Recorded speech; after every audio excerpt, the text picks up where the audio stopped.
Oumuamua may be a fully operational probe sent intentionally to Earth vicinity by an alien civilization.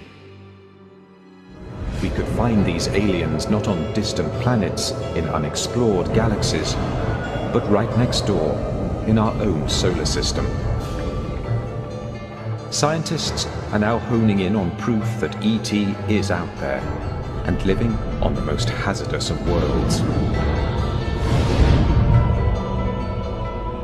Our safari will journey to 7 destinations in our solar system to see just where these creatures could be and what they might look like.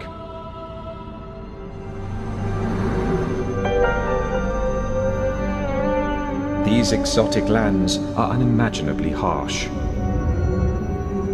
Life as we think of it would perish in an instant. But alien life may be far tougher than we expect, as we're learning from a surprising group of living things right here on Earth. Until just a few decades ago, we were sure our planet was unique. It is the only one we've found so far that has nurtured the evolution of millions of species. Thanks to its abundant sunshine, warm water, and protective atmosphere. We logically concluded that life needed each of those things, a conclusion that ruled out all other known worlds in our solar system.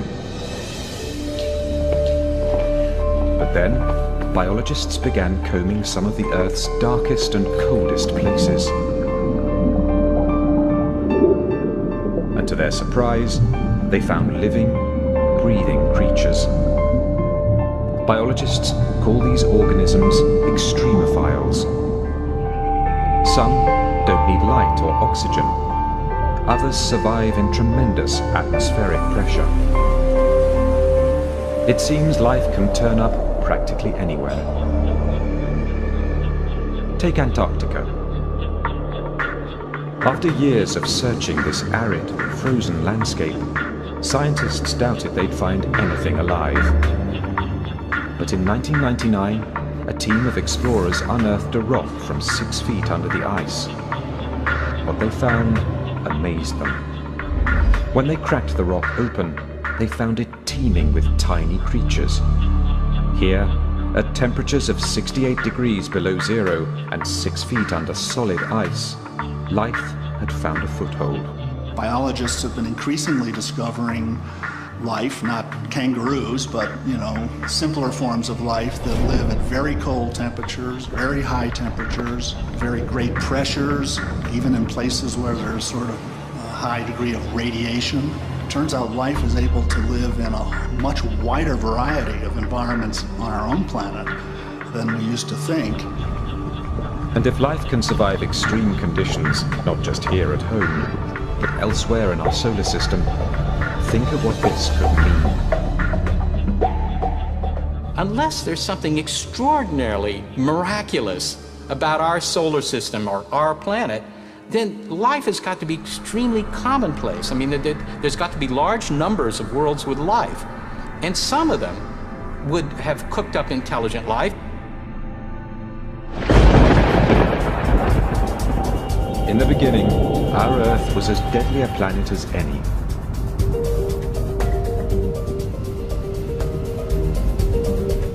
Over the first billion years of Earth's existence, cosmic debris pummeled it mercilessly. The impacts turned its surface into a broiling, seething inferno where life was impossible. But once the solar system settled down and the Earth began to cool, water appeared, setting the stage for life. In 1953, researcher Stanley Miller proved in a lab experiment just how easily life on Earth got its start. He combined water with hydrogen, methane, and ammonia, components of the Earth's early atmosphere. Then he zapped his solution with an electric charge to simulate lightning. His results shocked the world. Miller had created organic molecules called amino acids, the protein building blocks of all living things. If lightning helped jumpstart life on Earth, could it have done the same on other planets? Galactic probes have now found the ingredients in Miller's experiment throughout our solar system, including one essential to life. One of the requirements that every form of life that we know about on Earth has, every single one, is liquid water. We've used evidence for liquid water to kind of guide our search for habitable environments. Our safari is headed to 7 worlds, some possibly rich in water, where scientists believe aliens might be hiding. While any life there might have begun much like life on Earth, how it looks now is anyone's guess.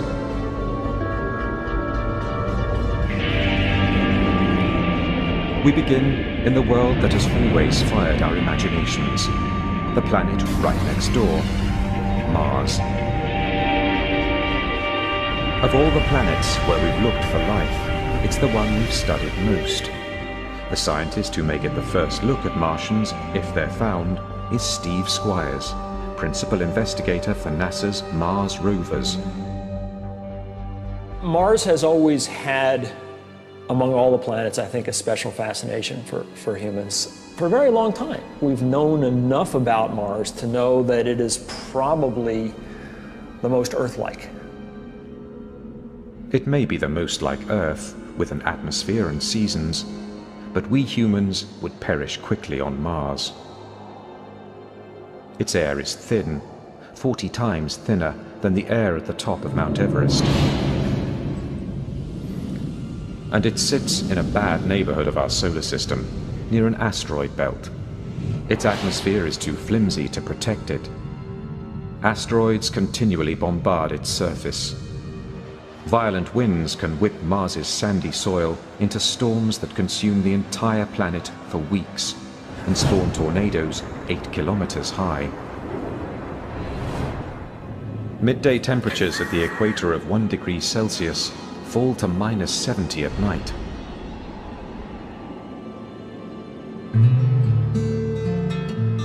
David Grinspoon is a curator of astrobiology at the Denver Museum of Nature and Science. As he sees it, Mars would be warmer if it wasn't a planetary runt. When I grab coffee on a cold morning, I know that a small espresso is going to cool off quickly, whereas a larger coffee is going to stay warm much longer. Large objects stay warm longer because their interiors are shielded from the outside where the cooling occurs. And planets are exactly the same way. A small planet will cool off early in its history. A larger planet like Earth will stay warm for billions of years, which makes it a better place probably to look for life. Despite Mars's drawbacks, it has always fascinated scientists because its terrain seemed to give evidence that it might support life. Its dynamic landscape of mountains, volcanoes, and deep ravines is not unlike our Earth. To early astronomers, these features look like oceans and rivers, and even a system of canals, supposedly not just supporting life, but actually produced by it. Percival Lowell in the United States observed these things and inferred that, in fact, these things were so straight and so regular in geometry that they had to have been the product of intelligent life. Okay? Well, he was right. The problem was the life was at the wrong end of the telescope. In viewing this thing visually through a telescope eyepiece, the human eye-brain combination started to connect things that weren't really there. Lowell was not alone. Some scientists were shocked when the probe Viking 1 beamed back this image. Is that a human face? Perhaps produced by Martians in their own likeness?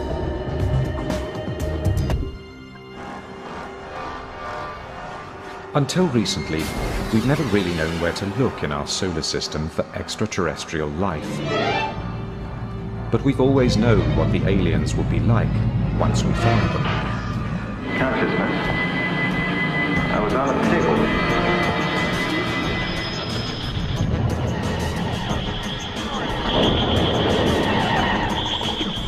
Actually, there is more than a hint of the Earthling in our aliens. Hostile or lovable, they tend to resemble mutant images of ourselves. As a senior astronomer at the Search for Extraterrestrial Intelligence Institute in California, Seth Shostak has spent his career listening for the radio waves of a distant alien society. There's no reason to assume that they're going to look like us or even think like us or behave like us or have language. You know, you just have to look at the variety of life on Earth and you see that, you know, nature can come up with lots of different forms.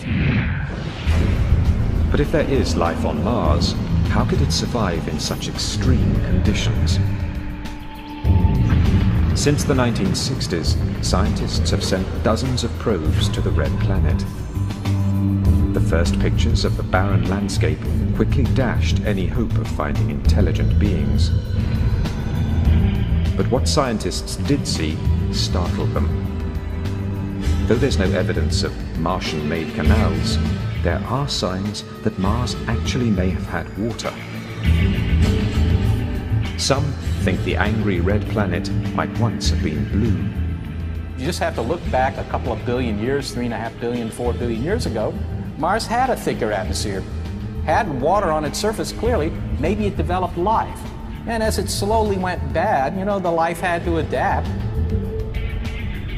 Life may have adapted, not died off, because some liquid water may still exist underground.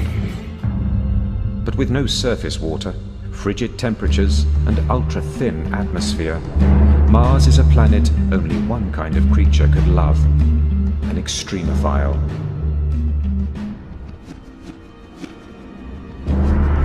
Extremophiles thrive in the cruelest of places. To see where they might lurk on Mars, we head to the Valles Marineris, a massive rift in Mars's surface, 20 times wider than the Grand Canyon in places, and almost as deep as Mount Everest is tall. Lakes may have once flooded this valley, and those lakes could have hosted life. As the water dried up, life could have evolved to cope with the harsher environment. We won't know what these extremophiles are like until we find them. But they may resemble creatures that exist in extreme places right here on Earth. An unusual team of biologists, called astrobiologists, study Earth for the kinds of life we may find in outer space. Astrobiologist Rocco Mancinelli is on the hunt for Mars's extremophiles.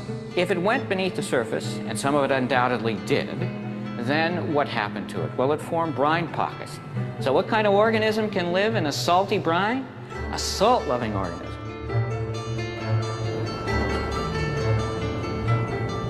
Astrobiologist Chris McKay thinks he knows the kind of salt-loving creatures that might survive on Mars. Creatures much like those he's found in one of the driest, saltiest places on Earth. The fundamental challenge to life on Mars is, in a sense, the fundamental challenge of life here in Death Valley. It's dryness. That is the hardest thing for life to adapt to. Thousands of years ago, a salty lake covered Death Valley, just as lakes filled Mars's Mariner Trench. Moving closer. This is still wet, a little wet. This appears like a lifeless place, a big, flat, white, empty horizon. But yet, just below the surface, we find layers of algae and bacteria growing. They're living in an environment that in many ways is fundamentally different from the environment that we sense on the surface. Here you're in a place which looks lifeless, looks dead, and yet you dig down and hidden underneath, there it is. Beneath the salt is a layer of hardy green algae that survive on the water and light that trickle through. The algae in turn feeds salt-loving microorganisms. Here in deserts on Earth, dried, salty lake beds, we're going to find them on Mars as well.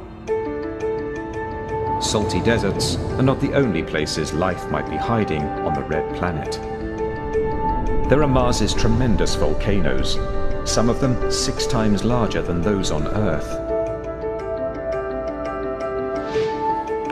Astrobiologist Penny Boston studies the caves, called lava tubes, left over after volcanic lava has dissipated. Not long ago, we assumed caves like these were devoid of life. They get no sunlight, and no sunlight means no photosynthesis. But in lava tubes outside Albuquerque, New Mexico, Boston has found evidence of extreme life. Because we know Mars has many, many lava tubes. And so here we have the opportunity to see how these formed and also to look at the life that inhabits them.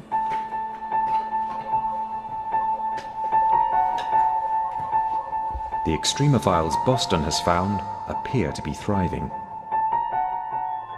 They get their energy by feeding on the minerals in the cave wall. So here we're up close to the wall, and you can see these white patches here growing against the black basalt.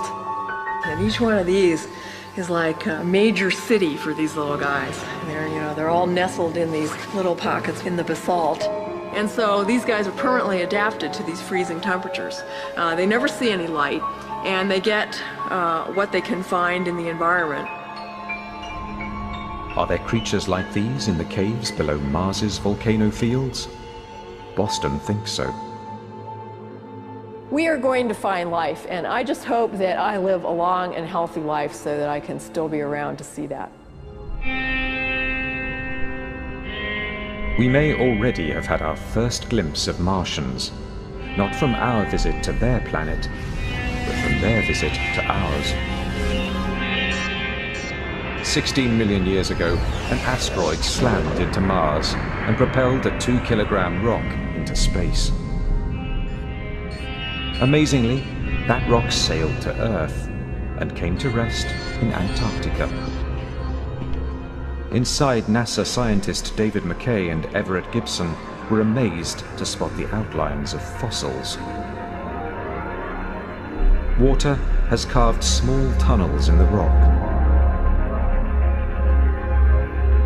And in these tunnels, McKay and Gibson found what they believed to be evidence of bacterial life. These are little microbes, and they're dead, and they're fossils, or in some cases, we don't even see the forms. We see the footprints or the evidence that they were there. Life from Mars? Maybe. The hunt is only just beginning. NASA plans to send a rover called Phoenix to Mars. It will study the planet's ice cap and probe 3 feet beneath the surface. NASA even has a plan to send human visitors. They may not meet the little green men of our imaginations, but they could encounter life in some form. What will it look like? It is likely to be a subterranean dweller with an ability to survive on little water.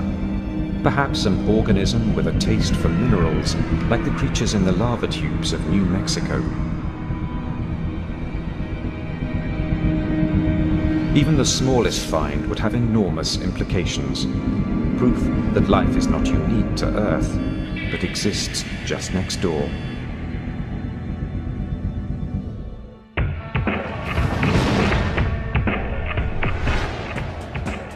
Our safari to the places in our solar system likely to harbor alien life now takes us past the asteroid belt on the far side of Mars. Here, Jupiter reigns. But this planet, the largest in our solar system, is fairly hostile to life, thanks to its toxic gases and overpowering gravity.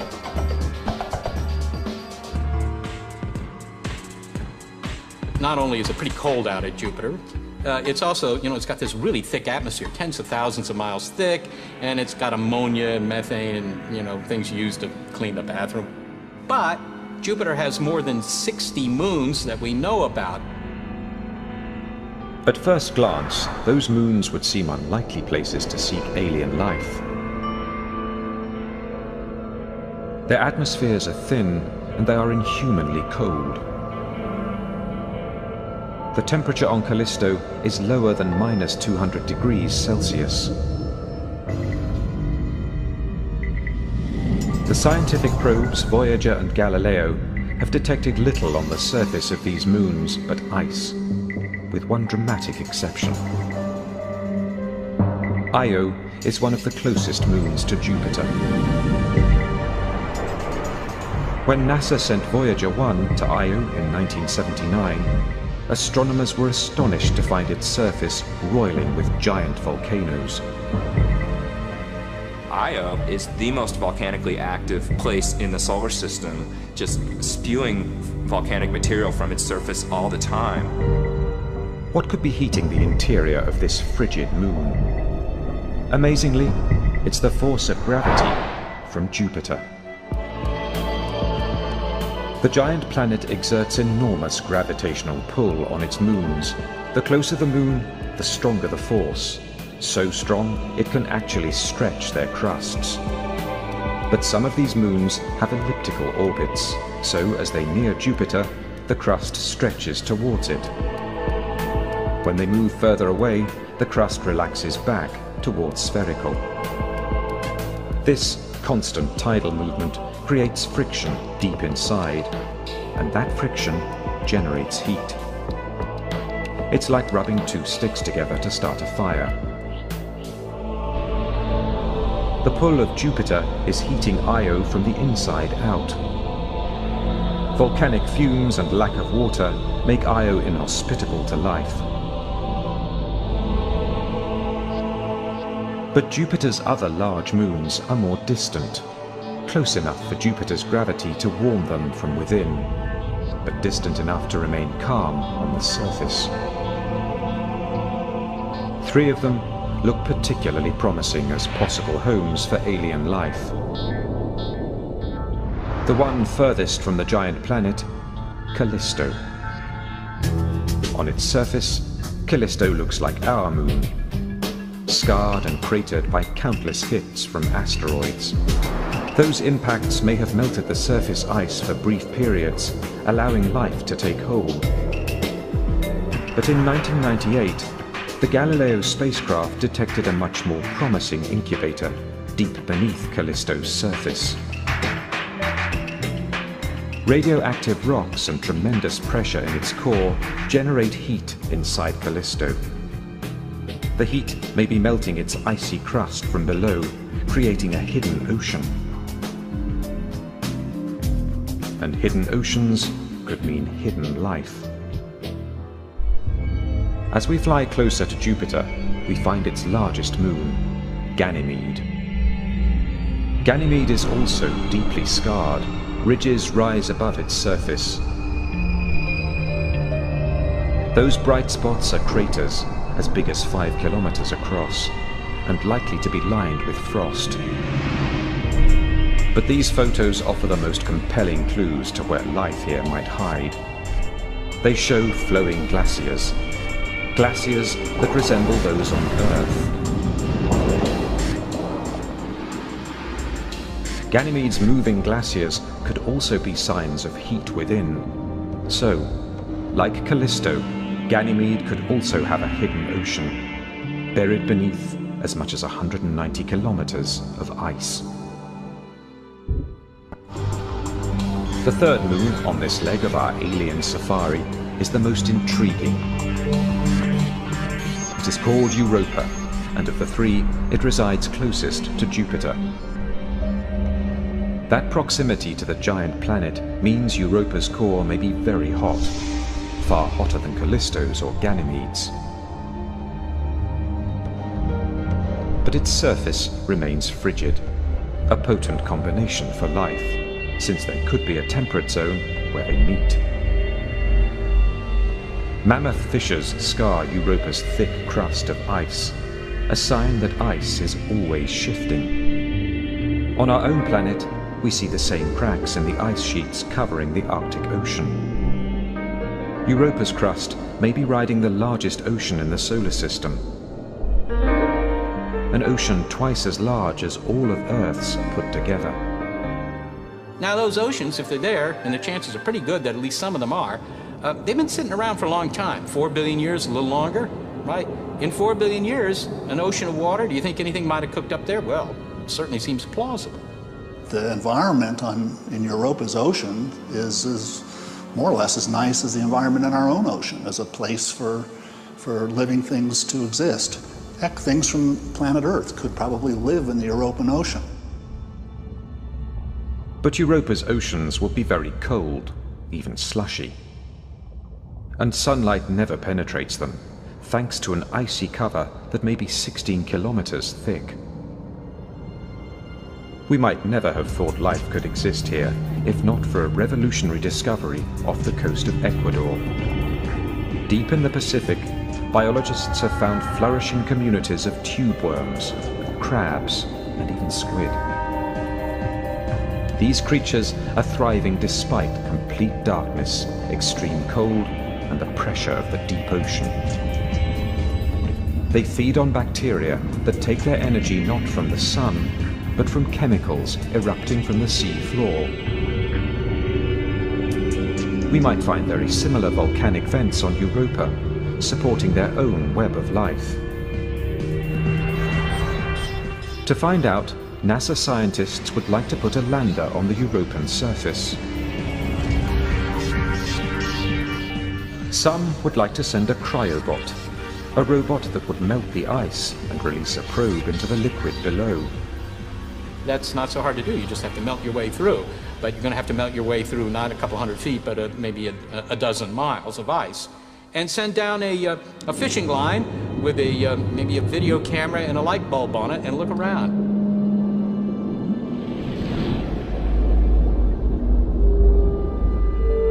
In all that water, we can't rule out the possibility that very simple life forms have evolved further. We might even find creatures as advanced as some here at home. Most likely, however, we would find microbes. But even that would be a sea change in how we view the birth and growth of life. Europa was warm. What if a place is one of the coldest known? Or if its lakes flow with toxic chemicals instead of water? These are the worlds we find as our safari continues even deeper into space. As our safari in search of alien life sweeps by the ringed planet Saturn, we can see the violently swirling gases that choke its atmosphere. We can also feel Saturn's gravity, weaker than Jupiter's, but still formidable. We'll keep moving. We're not likely to find living things here. Saturn's rings are also extremely inhospitable. They're made of rock and ice, as small as a grain of sugar or as big as a house. But Saturn has many moons, 56 that we've spotted so far. Our safari heads first to one of those moons, a tiny frigid satellite called Enceladus, just 500 kilometers in diameter.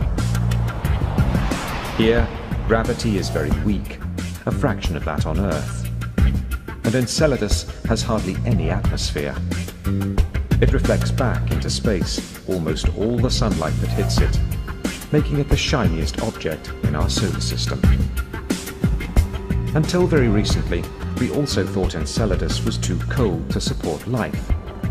It appears we were wrong. In 2005, after a 7-year journey, the Cassini spacecraft approached the tiny moon and detected something that stunned the mission's principal investigator, Caroline Porco. So this was the picture that just, grabbed us. Just was shocking. Those are plumes made of water from a geyser. The geyser's steam and hot water hit the cold vacuum of space and explode into a jet of ice. With little gravity to rein it in, the ice cloud can grow as big as Enceladus itself. Porco has never seen anything like it anywhere else. It's like a planetary explorer's dream to come upon a body like Enceladus. Those jets, those fountains, if you will, just spewing vapor and icy snow hundreds of kilometers above the south pole of Enceladus. There's only one conclusion. time, frigid Enceladus is piping hot within. Like Jupiter, Saturn's giant gravitational field tugs on its satellites, creating friction and heat within. As far as we can tell now, it seems like an inescapable conclusion that there may be liquid water deeper down on Enceladus because it's warm. And the best models we can put forth right now to even explain the warmth, much less the jets, seem to indicate that you would get temperatures warm enough to melt water. Heat, liquid water, even the furthest reaches of our solar system may contain the chemistry for life. What kind of creature could live in the steamy waters of a geyser? Thanks to hot springs back on Earth, we have some idea. At one point, we assumed nothing lived in the steam-driven fountains of Yellowstone National Park. But then, biologists discovered microbes in these waters. Microbes that feed on chemicals dissolved in the water. Today, we call them thermophiles. The hardiest can thrive in boiling water. Could there be thermophiles on Enceladus? To find out, our safari takes us in for a close-up of this extraterrestrial Old Faithful. It's too cold for anything to live near the surface, but temperatures there are minus 165 degrees Celsius. But what about the hot water inside? In the ice plume above Enceladus, Cassini's probes have found carbon dioxide and methane, chemicals that could feed life below. Just as the chemical-laden springs of Yellowstone feed microbes living there. We have a body that very, very likely has liquid water in its interior, has shown us already it's got simple organic compounds, and you know, a whole host of things that make it, I think, a major body of astrobiological interest in our solar system. If Enceladus has been a shock, astronomers have been astounded by another of Saturn's moons, Titan. It may be the unlikeliest to harbor life. Titan gets only a limited amount of sunlight, about 1,000th as much as Earth. Probes sent to Titan have detected ice, but no liquid water. And at temperatures of minus 138 degrees Celsius, that ice is hard as stone. What could possibly make Titan a promising environment for alien life? Remarkably, Titan in many ways resembles the Earth, but not the one we know now. Titan has turned out to be the body fantastic in the Saturn system, which is long suspected of having an environment at the surface, not only similar to the kind of environment we find here on Earth, even, believe it or not, similar to the kind of environment we had on Earth before the emergence of life. Titan intrigued Carolyn Porco's team so much, they directed the Cassini spacecraft to send a probe there in 2005. It was the most distant surface mission ever conducted. The probe saw just ridges and plains. But a later flyover by Cassini spotted a shoreline. Soon, thousands of lakes came into view, at least one bigger than the Great Lakes of North America.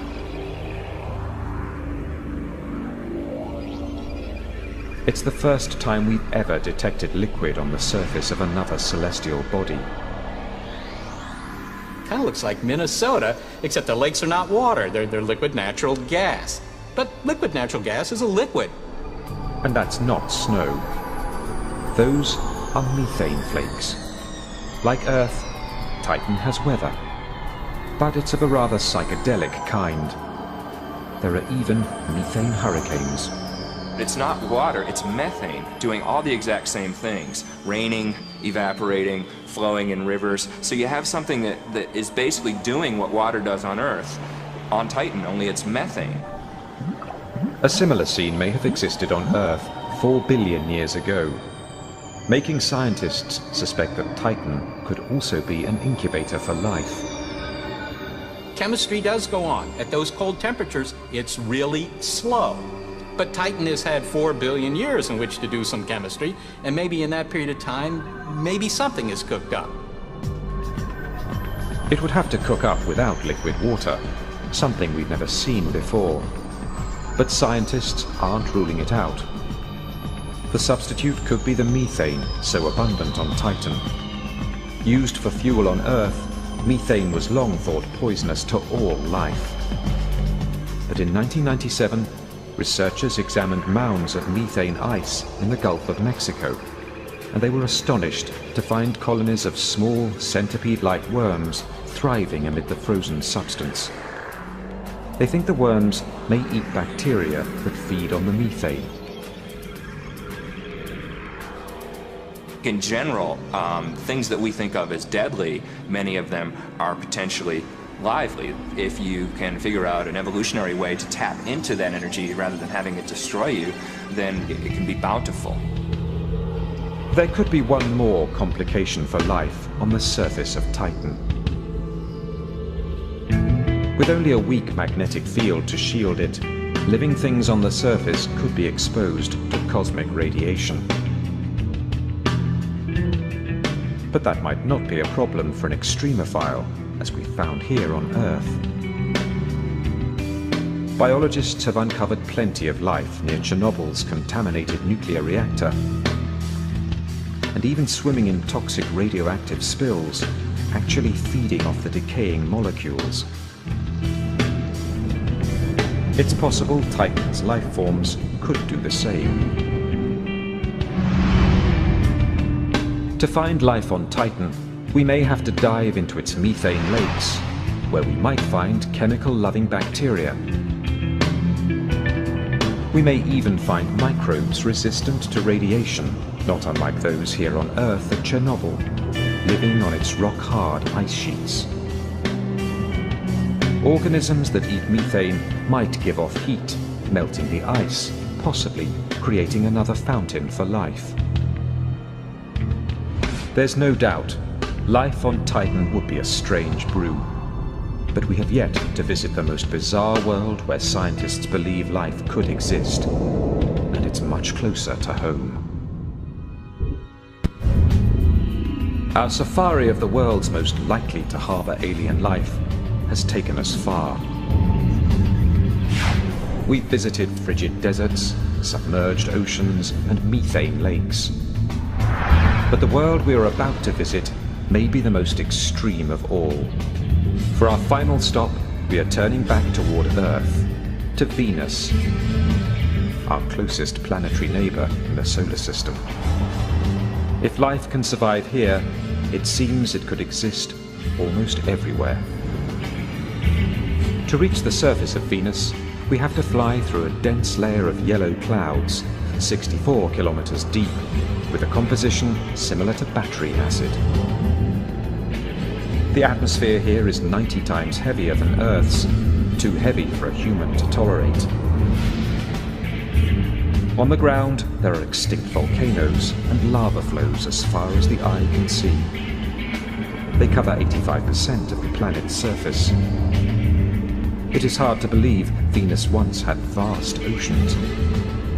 You basically had a runaway greenhouse effect, where as it starts to get warmer, the oceans start to evaporate, and then that puts water vapor in the air. Well, water vapor is a potent greenhouse gas, so that's what leads to the runaway. The oceans basically boil off, and then the CO2 all ends up in the atmosphere, and so today you have this very hot, hyper greenhouse planet. With temperatures around 460 degrees Celsius, Venus is even hotter than Mercury, the planet closest to the Sun. Not a surface hospitable to life. Life as we know it cannot exist on the surface of Venus, because organic molecules would just be ripped to shreds by the hot gases. But we've stopped here, not because of what's on the ground, but what's in the air. In 1982, the Soviet spacecraft Venera 14 visited Venus.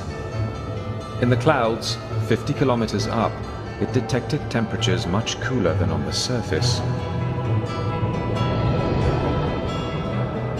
What's more, it found the molecules so critical for life, H2O. So far, every bit of water we've found beyond Earth is frozen solid. Only in the clouds above Venus have we found it in vapor form, a possible incubator for life. But Venus's clouds are also filled with highly acidic sulfur. Once, we thought nothing could live in sulfur.